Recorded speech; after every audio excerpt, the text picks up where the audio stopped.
ठीक है, अब हम लोग मैथ के प्रश्नों की ओर बढ़ रहे हैं। देखिए, एक वॉशिंग मशीन की कीमत टीवी की कीमत से 25% कम है। दो चीजें, एक वॉशिंग मशीन है और एक टीवी है। क्या रखा है, वॉशिंग मशीन का जो कीमत है टीवी से, तो मान लेते हैं टीवी का कीमत 100 है, तो वॉशिंग मशीन का कीमत टीवी से 25% कम है, तो कितना हो गया सर, 75 यूनिट। क्या रखा, वॉशिंग मशीन की कीमत में 66% की वृद्धि हुआ।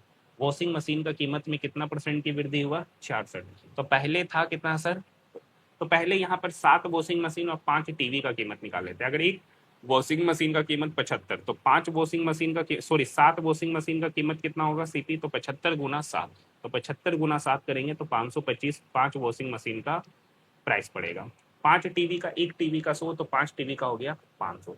अब इंक्रीज पर बात करते हैं। करे था वॉशिंग मशीन का कीमत 66% बढ़ा, पहले था सर 525, 525 में 66% बढ़ा तो हो कितना गया, 166%, मतलब 166/100। 25 से काटेंगे 4 बार में, ये 25 से कटेगा, 25 दूनी 50, 25 से कम 25। अब 166 से 4 नहीं कटेगा, ये 83 बार में कटेगा और ये 2 बार में। 21 गुना हम 83 करेंगे, तो 21 को 83 गुना गुना करेंगे, 21 तिया 63 का 3 बचा 6, 21 अट्ठे प्लस 6 174 3, नीचे 2 है, डिवाइड करेंगे तो 2 अट्ठी 16, 1 2 सती 14, 2 एकम 2, 1 2 पंचे 10, मतलब 871.5 का रखा है। टीवी की कीमत में 57% का कमी, पहले 500 था, 57 का कमी की है, तो हो कितना गया सर, 43%। हो कितना गया, 43%। तो 500 का 43%, मतलब 500 गुना 43/100, डबल जीरो से डबल जीरो गया, 5 दिया 15, पंचो 20 और 1 21। पहले इसका प्राइस पड़ रहा था 500 प्लस 525, मतलब 1025। अब इसका प्राइस पड़ रहा 871.5 प्लस 215, इसको जोड़ेंगे तो यहाँ पर हो जाएगा 0.568 1086.5। तो यहाँ पर देख सकते हो उसकी प्राइस में कितना का वृद्धि हुआ, तो 1025 का चीज 1086.5 हो गया, तो बढ़ोतरी कितने का हुआ, 61.5 का, कितने पर, 1025 पर। तो 100 पर कितना, तो 100 पर कितना, ये डेसिमल हटाएंगे तो ये जीरो जाएगा, ठीक है।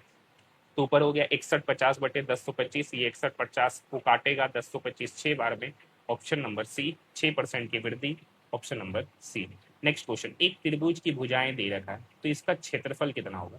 तो देखिए सर, त्रिभुज की भुजाएं, तो सबसे पहले सेमी पेरीमीटर निकालते हैं, तो सेमी पेरीमीटर होता है पेरीमीटर बाय 2, तो यहाँ पर इसका सम करते हैं, तो 8 3 11 5 16 का 6 बचा 1 4 1 5 2 7 5 12, 126/2 करेंगे तो यहाँ से सेमी पेरीमीटर निकल के आएगा 63।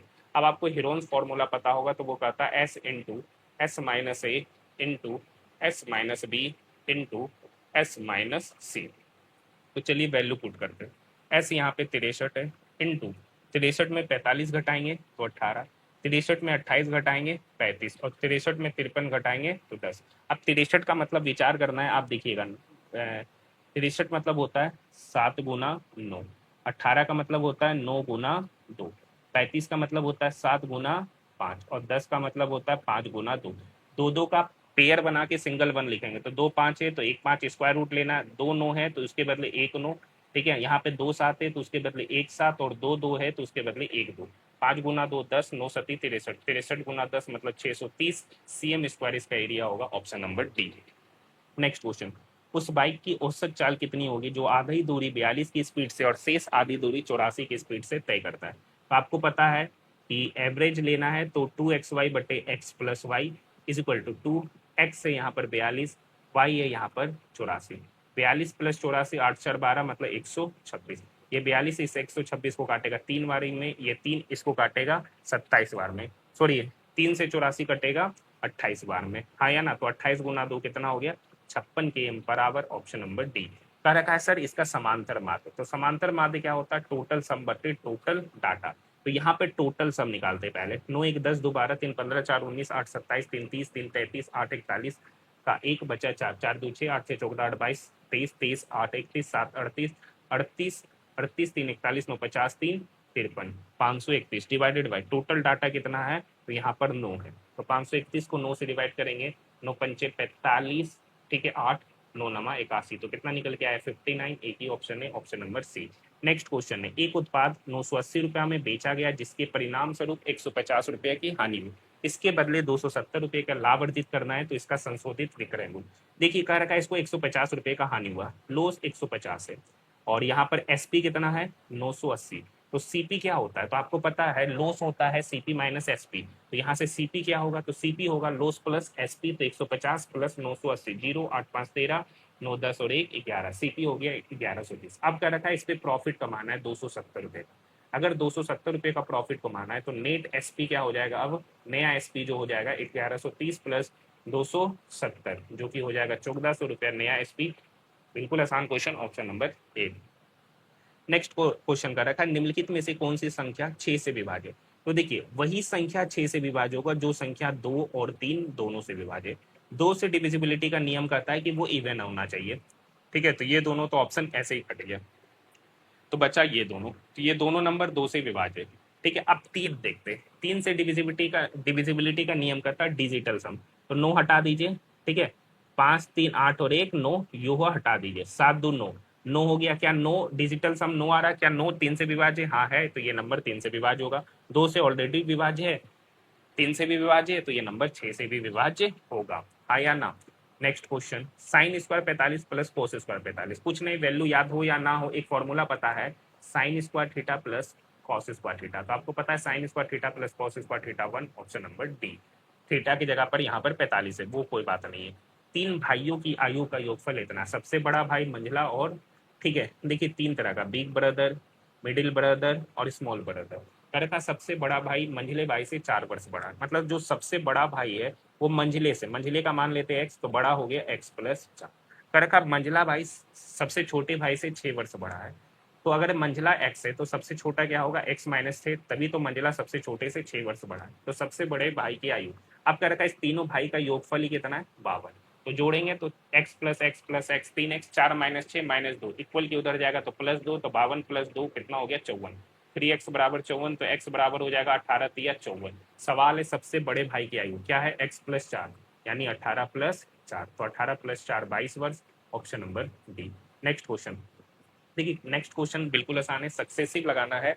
एक गांव की जनसंख्या 2023 में 5% बढ़ी, 2024 में पुनः 6% की बढ़ी, तो 2 वर्ष बाद गांव की जनसंख्या में कुल प्रतिशत वृद्धि, तो सक्सेसिव क्या कहता है, x plus Y plus X Y बटे 100। एक्स के जगह पर यहाँ 5 है, वाई के जगह पर 6 है, 5 गुना 6 30, 30 बटे 100, तो 5 प्लस 6 11, 30 बटे 6 मतलब 0.3, तो 11.3%, ऑप्शन की बात करेंगे, ऑप्शन नंबर डी।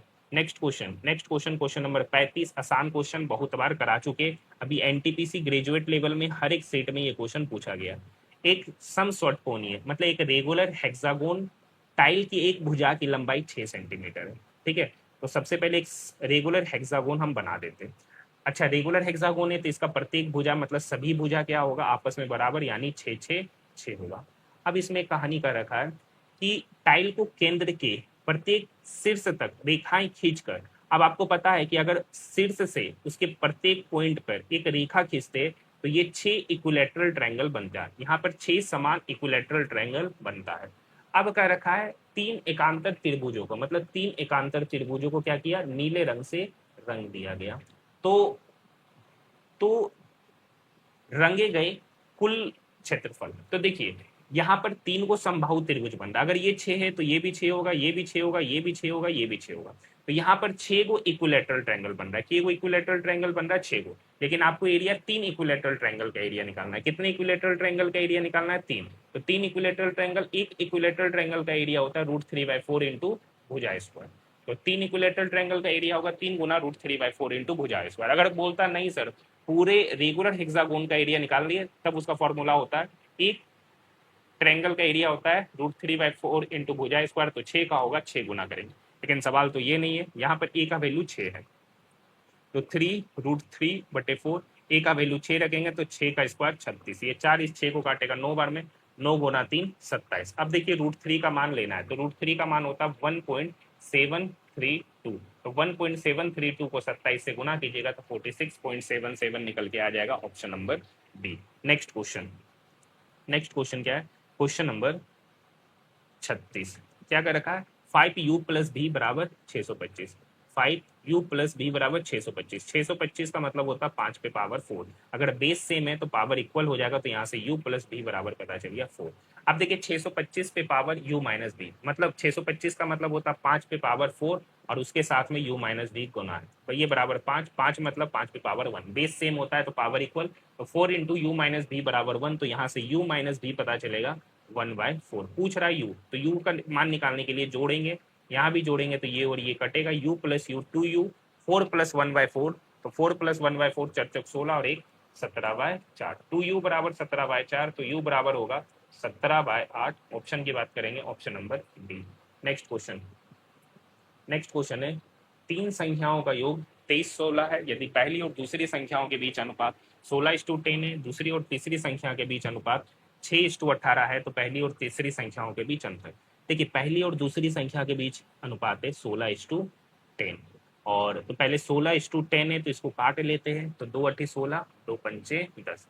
दूसरा और तीसरे के बीच अनुपात है 6:18। 6:18 का मतलब होता है 1:3, तो यहाँ पर दूसरा संख्या 5, यहाँ 1, तो इस पूरे में क्या करेंगे 5 से गुना करेंगे, तो यहाँ पर 8 हो जाएगा, दूसरा 5 हो जाएगा, 5 गुना 3 15। कर का पहली और तीसरी संख्या, तो पहला 8 है, तीसरा 15 है, तो 15 में से 8 जाएगा 7, मतलब 7 यूनिट का मान आपसे पूछ रहा है। देखते कौन लगेगा, 7 7 49, 5 57 नहीं लगेगा, 574, 7 8 56, 7 दूनी 14, ये हो सकता है। 7 8 56 ये नहीं होगा, 7 8 56 पहली और तीसरी संख्या के बीच, ऐसे तो ये गलत हो जाएगा।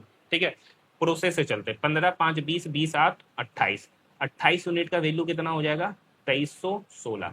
अगर आप इसको ऑप्शन से चलिएगा तो 100%, 99% स्टूडेंट इस क्वेश्चन का उत्तर गलत निकाले, क्योंकि पहली और तीसरी संख्या का अंतर है यहाँ पर 7 यूनिट, और 7 से लगने वाला नंबर ये है, ना कि ये। जबकि यहाँ पर देखिए 28 यूनिट का वैल्यू 2316, तो यहाँ पे 4 से डिवाइड करेंगे, तो 4 से डिवाइड करेंगे यहाँ 7 आएगा, तो यहाँ भी 4 से डिवाइड करेंगे, तो 4 पंचे 20, 3 7 चौक 28, 3 4 नमा 36, तो यहाँ पर कितना आया 579। इन दोनों के बीच अंतर है 7 यूनिट, तो 7 यूनिट का वैल्यू 579, ऑप्शन नंबर डी। तो इस क्वेश्चन में जो भी ऑप्शन से बनाए होंगे 100% इस क्वेश्चन का उत्तर गलत आया होगा। ठीक है, नेक्स्ट क्वेश्चन, दो संख्याओं के योग 98, यदि छोटी संख्या के दुगने में से बड़ी संख्या को घटाने पर 28 प्राप्त होता है, तो छोटी संख्या, देखिए यदि छोटी संख्या के दुगने में से क्या कर रखा, मान लेते छोटी संख्या x है, छोटी संख्या के दुगने में से बड़ी संख्या को घटाने पर, छोटी संख्या के दुगने में से बड़ी संख्या को घटाते, तो बड़ी संख्या मान लेते भाई, को घटाने पे क्या मिलता 28। अब यहाँ पर दो संख्याओं का योग कितना 98, तो यानी x प्लस वाई कितना है 98। चलिए दोनों को जोड़ेंगे तो y और y जाएगा 2x plus x 3x, 98 plus 28 126, 3x बराबर 126, तो x बराबर हो जाएगा 42। x बराबर 42 कर का छोटी संख्या, तो छोटी संख्या x माने थे तभी तो उसका दोगुना किए, option number A. Next question, next question है निक, केविन और जॉय किसी निश्चित कार्य को क्रमशः इतना इतना दिन में करते हैं। अब देखिए यहाँ पर तीन व्यक्ति है, एक है निक, एक है केविन और एक है जॉय। निक किसी कार्य को 10 दिन में, केविन इसी कार्य को 47 दिन में, और जो इसी कार्य को 24 दिन में। तो देखिए 24 और 10 का तो एलसीएम 120 होगा, और 120 और 47 का एलसीएम लेंगे तो 142 गुना 47। चलिए इसको गुना कर लेते हैं, तो गुना करते हैं तो 0 4 56 40, इसका एलसीएम कितना निकल के आएगा 56 40। आगे कुछ भी पढ़ने से पहले कुछ डाटा को निकाल लेते हैं। ठीक है, चलिए एन 10 दिन में 5640 काम किया, तो एन का एफिशिएंसी 564। के 47 दिन में 5640, तो 47 है तो यहाँ पे बचेगा 120, जे 24, तो 24 पंचे तो 47 गुना 5, 47 गुना 5 मतलब 235 काम किया। अब क्या रखा, तीनों ने मिलकर कार्य करना शुरू किया। अगर तीनों मिलकर कार्य शुरू करते तो तीनों का सम कितना होगा, 5 4 9, 6 3 9 2 11, 5 2 7, 8 1 9 टोटल। अगर तीनों साथ में कार्य कर रहा है, निक ने 2 दिन बाद कार्य छोड़ दिया। तो देखिए शुरुआत से लेकर 2 दिन तक, शुरुआत से लेकर 2 दिन तक कौन काम कर रहा है, तीनों मिलकर, तीनों मिलकर एन प्लस के प्लस जे, यहाँ पर नाम क्या है एन प्लस के प्लस जे, शॉर्ट फॉर्म लिख रहे, शॉर्ट फॉर्म में बोल रहे। तो 2 दिन तक साथ में काम किया, तो एक दिन में 919 काम किया, तो 2 दिन में कितना काम करेगा, तो 919 को 2 से गुना करेंगे, 919 को 2 से क्या करेंगे, एक मिनट, तीनों ने मिलकर कार्य शुरू किया। नीक ने 2 दिन बाद कार्य करना छोड़ दिया।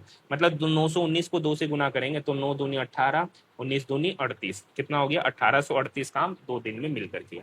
निक ने 2 दिन बाद कार्य करना छोड़ दिया और केविन ने कार्य पूरा होने से 5 दिन पहले। देखिए निक कार्य करना अब छोड़ दे रहा है, तो यहाँ पर काम कौन किया, के और जे।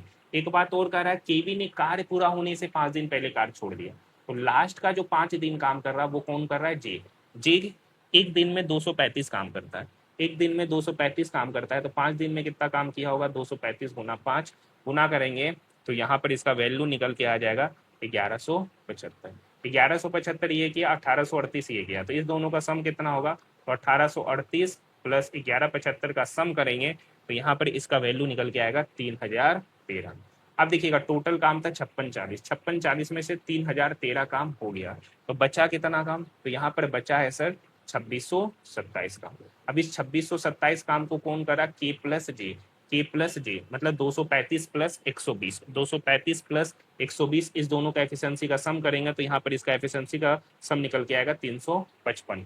तो कार्य का कार्य को पूरा होने में लगे कुल दिनों की संख्या, तो सबसे पहले के प्लस जे कितना दिन काम किया, तो 2627 को 355 से डिवाइड कीजिएगा, तो हमको तो पता नहीं, यहाँ पर स्पेस भी नहीं है, तो हम साइड में इसका कैलकुलेशन कर लेते हैं। तो इसका वैल्यू निकल के आया है, कितना निकल के आएगा 7.4। तो की और जे कितना दिन साथ में काम किया, 7.4। शुरुआत में कितना दिन काम हुआ, 2, लास्ट में कितना दिन काम हुआ, 5, तो कार्य टोटल कितना दिन चला, तो 7.4 प्लस 5 प्लस 2, तो 5 प्लस 2 7, 7 प्लस 7.4 मतलब 14.4 डेज काम चला है, option number 3। Next question, next question, एक धनराशि को 10 वर्षों के लिए निवेश निश्चित दर पर साधारण ब्याज पर निवेश किया, यदि इसे 6% वार्षिक अधिक ब्याज पर निवेश किया जाता तो 5700 रुपया प्राप्त हो गया। अब यहाँ पर देखिए 6% अधिक ब्याज पर निवेश किया जाता, तो मान लेते हैं टोटल है प्रिंसिपल 100, तो प्रिंसिपल 100 पर 6% अधिक पर निवेश किया जाता, तो 100 का 6% कितना हुआ, 6, लेकिन कितने सालों तक, 10 सालों के लिए, तो कितना हो जाएगा, तो 100 का 6% की दर से 10 साल का ब्याज हो जाएगा 60 यूनिट, कितना हो जाएगा 60 यूनिट, हाँ या ना। तो ये क्या है, 60 यूनिट वो एक्स्ट्रा दे रहा है, 60 यूनिट क्या कर रहा है, वो एक्स्ट्रा दे रहा है, एक्चुअली में कितना दे रहा है 5700, एक्चुअली में कितना दे रहा है 5700। ये 6 काटेगा तो 10 यूनिट का वैल्यू 9 छक 54 3 0, 6 चौक 24, 6, एक मिनट, 9 छक 6 से काट रहे तो 9 छक 54 3 0, 6 पंचे 30, कितना बार में काटेगा 950 बार में, 10 यूनिट का वैल्यू 950, तो प्रिंसिपल कितना 100 यूनिट, तो 950 में 10 गणवा करेंगे तो 950 गुना 10 मतलब 9500, option number B. Next question, D Mart किराने की वस्तु पर 30 खरीदिए और 21 फ्री में ले जाइए, तो यार टोटल फ्री में की वस्तु मिल रहा है 21, कितने पे, तो घर में टोटल वस्तु कितना ला रहा है 30 प्लस 21 मतलब 51, तो 100 पर कितना, तो 100 पर कितना, तो यहाँ पर कैलकुलेशन कीजिएगा 21 गुना 100 2100 बटे 51, एक्यूरेट वैल्यू निकालिएगा तो 41.18 आएगा, कैलकुलेशन आप खुद से कर लीजिएगा। नेक्स्ट क्वेश्चन है, अजय और सानू के पास कुल मिलाकर 1050 रुपया है। देखिए दो व्यक्ति है, अजय और सानू, दोनों के पास 1050 है, यदि अजय से 350 रुपया ले लिया जाए उसके पास उतनी ही राशि होगी जितनी सानू के पास शुरू में थी। तो मान लेते हैं अजय के पास है x रुपया, अब क्या रखा है, तो अजय और सानू के पास कुल मिलाकर 1050 है, अगर अजय के पास x है तो सानू के पास कितना रुपया होगा 1050 माइनस एक्स, का रखा अजय से 350 रुपया ले लिया जाए, तो पहले x था तो 350 ले लेंगे तो कितना हो जाएगा x माइनस 350, तो अजय के पास जो राशि है जितना सानू के पास शुरू में था, तो कह रखा है अजय के पास राशि x माइनस 350, जितना अभी अजय के पास राशि है उतना सानू के पास पहले था, ये पहले है और ये बाद में है, तो कह रखा अजय का बाद का राशि सानू के पहले के राशि के बराबर है, तो यानी वैल्यू 1050 माइनस एक्स, ये माइनस एक्स इक्वल आएगा तो 2x, ये 350 इक्वल के उधर जाएगा तो 1050 प्लस 350 तो इधर हो जाएगा 1400, तो 2x बराबर 1400, तो यहाँ से x पता चल जाएगा 700। तो कह रखा अजय और सानू के पास, तो अजय के पास शुरुआत में कितना रुपया था, x था जो कि 700 रुपया, सानू के पास कितना था 1050 माइनस एक्स, तो 1050 में से 700 घटाएगा तो कितना निकल के आएगा 350, इस दोनों का रेशियो पूछा है तो 700 और 350 का रेशियो हो जाएगा 2:1, ऑप्शन नंबर ए। कर रखा निम्नलिखित में से कौन सी संख्या 105 से विभाज्य, अब देखिए 105 105 से वही संख्या लगेगा 15 सती, तो 15 सती मतलब जो संख्या 3 से भी लगे, 5 से भी लगे और 7 से भी लगे। 5 से डिविजिबिलिटी का नियम कहता है लास्ट में 0.5 जो कि सभी में है। 3 से चेक कर लेते हैं, 3 से डिविजिबिलिटी का नियम कहता है डिजिटल सम, 5 4 9 8 4 12, 3 से लगेगा, 5 5 10 15 ये भी लगेगा, 6 4 10 5 15 7 22, 3 से ये नहीं लगेगा, 5 4 9 5 2 7, 3 से ये नहीं लगेगा। अब इसी दोनों में 3 से भी लग गया, 5 से, 7 से चेक कर लेते हैं, 7 6 42, 6 64, 7 9 63, 1 15, 7 दूनी 14, यहाँ पर रिमाइंडर 1 आएगा। तो क्या ये 7 से लगा? नहीं।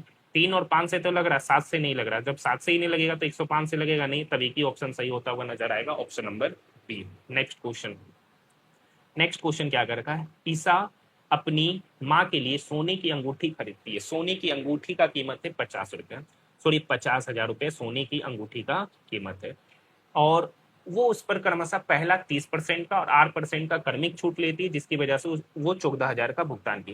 पहले देखिए 50,000 पर 30% का छूट ली, अगर 30% का छूट ली तो वो खरीदी कितना पे 70%, और 70% का फ्रैक्शन वैल्यू 7/10। दूसरा पे 8% का छूट लिया, अगर 8% का छूट लिया तो बेचा कितने पे 100 माइनस आर पर, तो ये वैल्यू कितना हो जाएगा इसका 100 माइनस आर बटे 100, और एक्चुअली में कितना भुगतान की है तो 14,000। कितना भुगतान किया 14,000, 000 से 000 गया, ये 1 0 से ये 1 0 भी चला गया, ये 7 इस 14 को काटेगा 2 बार में, ये 5 इस 100 को काटेगा 20 बार में, ये 20 2 की तरफ जाएगा तो 20 गुना 2 40, इधर बचा 100 minus 100 minus R is equal to 40, तो यहाँ से आर बराबर होगा 100 माइनस 40 मतलब 60%, option number D. Next question, next question का रखा, यदि किसी संख्या के 20% को 84 में जोड़ा जाए तो परिणामी वही पर मिलता है। तो मान लेते कि कोई संख्या है 100 यूनिट, तो 100 का 20% कितना होगा 20 यूनिट। अब क्या रखा, जब इस 20 यूनिट को 84 में जोड़ा गया तो वो संख्या क्या मिला 100 यूनिट। ठीक है, तो 20 यूनिट में 100 यूनिट घटाएंगे तो कितना हो गया 80 यूनिट, और 80 यूनिट का वैल्यू यहाँ पर दे रखा है 84 का, रखा संख्या का 80%, तो 100 का 80% ही क्या होगा 80 यूनिट, और 80 यूनिट का वैल्यू 84 है, ऑप्शन नंबर ए। देखिए नेक्स्ट सवाल कितना आसान है, क्या रखा ए प्लस बी 8 है, ए बी 12 है, तो A square plus B square, आया ना। ठीक है, तो देखिए आपको पता होगा ए प्लस बी का होल स्क्वायर ये बराबर होता है A square plus B square plus 2ab। तो ए प्लस बी यहाँ पर 8 है, तो 8 का स्क्वायर करेंगे 64, A square plus B square, A B यहाँ पर 12 है, तो 12 गुना 2 यहाँ पर हो जाएगा 24, तो A square plus B square क्या होगा ये 24, 64 की तरफ माइनस होगा तो 64 माइनस 24 40, तो A square plus B square 40, option number C. Next question, question number 47, क्या कर रखा है, एक पाइप एक टैंक को, चलिए आज का जो क्वेश्चन जो मैं आपके लिए होमवर्क दे रहा हूँ वो है मैथ का क्वेश्चन नंबर 47, आसान क्वेश्चन है, हर सेट में टाइम एंड वर्क से कम 2 क्वेश्चन तो रहता ही रहता है। चलिए क्वेश्चन नंबर 48 का सॉल्यूशन करा रहे हैं। देखिए एक फॉर्मूला होता है, इस क्वेश्चन को कराने से पहले एक फॉर्मूला बता देते हैं कि जो बहुलक होता है वो बराबर होता है 3 टाइम्स ऑफ माध्यिका माइनस 2 टाइम्स ऑफ माध्यिका, आया ना। चलिए अब यहाँ पर एक कहानी कर रखा है कि जो बहुलक और माध्यिका का अंतर, मतलब बहुलक और माध्यिका, बहुलक और माध्यिका का अंतर यहाँ पर 52 है, तो माध्यिका का माध्य से, तो बहुलक तो चाहिए नहीं, तो बहुलक का वैल्यू रखेंगे, तो ये माध्यिका 52 की तरफ जाएगा, तो बन जाएगा 52 प्लस माध्यिका, 52 प्लस माध्यिका। बहुलक का वैल्यू यहाँ पे रखेंगे 52 प्लस माध्यिका, 52 प्लस माध्यिका, ये बराबर हो जाएगा 3 टाइम्स ऑफ माध्यिका माइनस 2 टाइम्स ऑफ माध्य, हाँ या ना। अब देखिए ये माध्यिका 3 माध्यिका की तरफ घटेगा तो इधर हो जाएगा 2 माध्यिका, और 2 माध्य, ये पहले माध्यिका 3 माध्यिका की तरफ जाएगा, तो ये प्लस माध्यिका 3 माध्यिका में घटेगा तो 2 माध्यिका, 2 कॉमन ले लेंगे तो अंदर बचेगा माध्यिका माइनस माध्य, माध्यिका माइनस माध्य, और यही वैल्यू यहाँ पर कितना है 52, तो ये 2 इस 52 को काटेगा 26, कर रखा माध्यिका और माध्य का अंतर, तो माध्यिका और माध्य का अंतर कितना हो जाएगा 26, option number A. Next question, question number 49, क्या कह रखा, अभिजीत अपनी सामान्य चाल का 2/7 चाल से जाता है, तो मान लेते कि उसकी चाल पहले था 7, अब इस 7 का 2/7 चाल से गया तो उसका नया चाल हो गया 2, तो कह रखा है अभिजीत अपने सामान्य चाल का 2/7 चाल से जाने पर वो अपने कार्यालय 30 मिनट की देरी से पहुंचता है। तो एक बात बताइए, यहाँ पे तो डिस्टेंस कांस्टेंट है, तो स्पीड बराबर होता है डिस्टेंस अपॉन टाइम के, तो स्पीड और टाइम के बीच में इनवर्स का रिलेशन, अगर स्पीड का रेशियो 7:2 है तो टाइम का रेशियो हो जाएगा 2:7। तो यहाँ पे 2 से 7 जाने में कितना टाइम ज्यादा लग रहा है 5 मिनट, एक्चुअली में यहाँ पे कितना ज्यादा लगा है 30 मिनट, तो 5 मिनट का वैल्यू 30 मिनट, तो 1 मिनट का वैल्यू हो जाएगा 6 मिनट। 1 यूनिट का वैल्यू 6 मिनट। तो कह रखा घर और कार्यालय के बीच की समान दूरी जो कि 2 यूनिट है, 1 यूनिट का वैल्यू 6 मिनट, तो 2 यूनिट का वैल्यू होगा 2 गुना 6 मतलब 12 minute. Option number D. Next question, question number 50 देखिएगा, आसान क्वेश्चन है। क्या कर रखा है, चतुर्भुज पी क्यू आर एस में कोई भी एक चतुर्भुज बना लीजिए। कल भी ये सेट का सॉल्यूशन करा है, उसमें भी ये सवाल था, ठीक है। तो क्यू आर, आर और एस के समद्विभाजक, आर एस क्यू पी का रखा। आर और एस का समद्विभाजक किसी बिंदु टी पर मिलता है, किसी बिंदु टी पर मिलता है। समद्विभाजक मतलब दो बराबर मतलब कोण को दो बराबर भागों में बांटता है। एस टी आर यहाँ पर 36 डिग्री है, ठीक है। एंगल पी, सॉरी ये पी है, एक मिनट, ये क्या है, पी, ठीक है। ये एंगल पी दे रखा है, कितना यूनिट है, 2 यूनिट। कलम ले लेते हैं दूसरा। एंगल पी आपका 2 यूनिट और एंगल क्यू है 7 यूनिट, ठीक है। तो आपको पता है एंगल एस टी आर जो होता है, एंगल एस टी आर वो पी प्लस क्यू का आधा होता है, angle P plus angle Q का आधा। तो 7 प्लस 2 कितना हो गया, 9, 9/2 यूनिट। और इसी का वैल्यू यहाँ पर कितना दे दिया है, 36 डिग्री। कितना दे दिया, 36। ये 9 इस 36 को काटेगा 4 बार में, हाफ यूनिट का वैल्यू 4। यहाँ से 1 यूनिट का वैल्यू कितना होगा, तो 2 गुना 4 मतलब 8 डिग्री। 1 यूनिट का वैल्यू 8 डिग्री। तो Q और P के मापों का अंतर, तो Q 7 है, P 2 है, तो 7 और 2 का अंतर कितना हो गया, 5 यूनिट। 1 यूनिट का वैल्यू 8 डिग्री, तो 5 यूनिट का वैल्यू होगा 5 गुना 8 मतलब 40 degree. Option number D, option number D. अब हम लोग रीजनिंग के प्रश्नों की ओर बढ़ रहे हैं। इसमें पहला